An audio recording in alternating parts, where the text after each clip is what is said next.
Hey, welcome to part 2 of adjective clauses.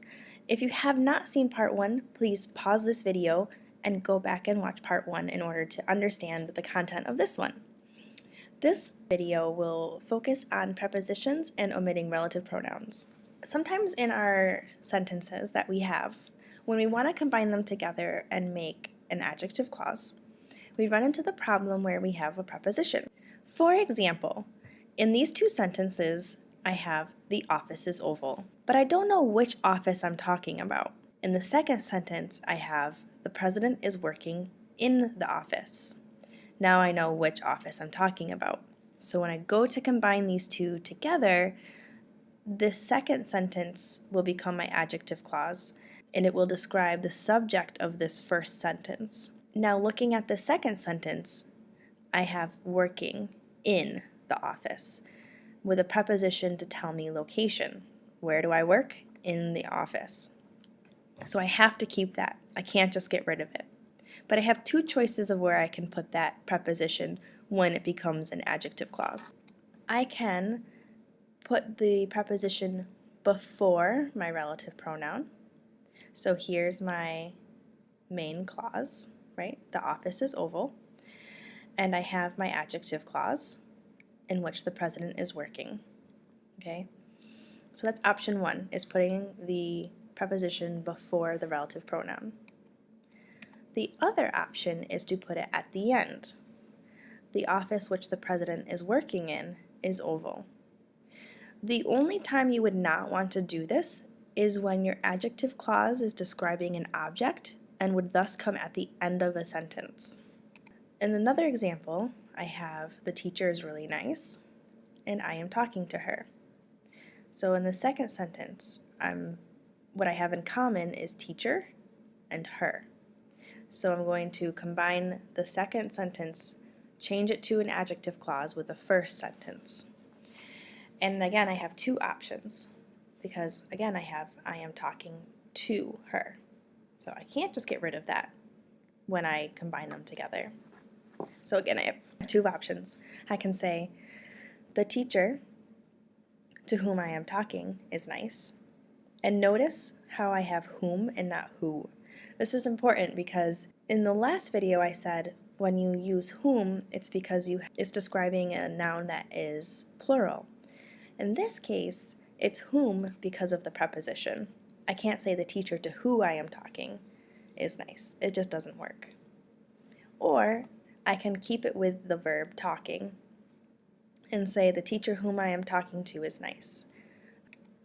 When we have a preposition, it's important to note that we can't use that. When we have an object, we might want to use that. However, you can't do that with a preposition. So you could never say the office in that the president is working is oval. It doesn't work. You would have to use which. So when you're describing an object, you have two options, which or that. Well, when you have a preposition in play, you still can't use that. You can only use which. Let's talk about omitting the relative pronouns. A lot of times in writing and reading, you're going to see that the author left out the relative pronoun. But that doesn't mean that it's not an adjective clause anymore. It's just a little bit harder to see. So if you want to omit relative pronouns, you can only omit them if they act as an object. So think back to the first video where we had relative pronouns that act as subjects and objects.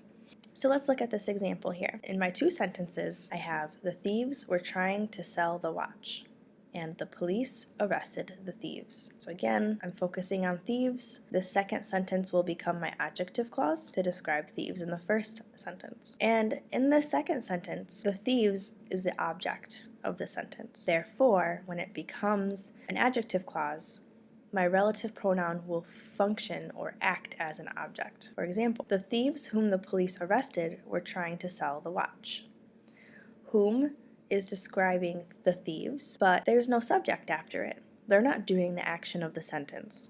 They're receiving the action of the sentence, of the police arresting. Who did they arrest? They arrested the thieves. So because this is an object, I can actually delete whom and my sentence would become, the thieves the police arrested were trying to sell the watch. It's still an adjective clause, I just don't need the relative pronoun in there. In the second example, it says, Muhammad lives in Saudi Arabia, likes to play soccer. Because I know who my subject is, and technically, if I put my relative pronoun back in, that functions as the subject, because who's living in Saudi Arabia? Muhammad is. So because he's the active agent of the sentence, I can't omit my relative pronoun. It has to be an object. And honestly, it doesn't make any sense. Muhammad lives in Saudi Arabia, likes to play soccer. It's a fragmented sentence. So in this case, we would have to keep who. So in that case, it's a good rule of thumb to remember that if a relative pronoun is identifying your subject, then you can omit it. But if it's not identifying, meaning I know who my subject is, then I can not omit it. So, for example, the students whom the teacher helped were struggling with their assignments. Whom is my relative pronoun. I have the teacher is my subject. Who did the teacher help?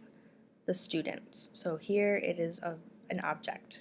So I can actually delete it and it will become the students the teacher helped were struggling with their assignments. About the second example, Mashayal, whom I talk to every day, is going on vacation. Whom is referring to Mashayal and is receiving the action of me talking to her. However, even though it's an object, I still cannot omit it because it is non-identifying. I'm adding extra information. So in the first video, I talked about how adjective clauses either identify your noun or add extra information. So when I'm adding extra information, it doesn't sound right if I say, Mashayal, I talk to every day, is going on vacation. Too many subjects happening right there. However, in the first example, the students, I don't know which students I'm talking about.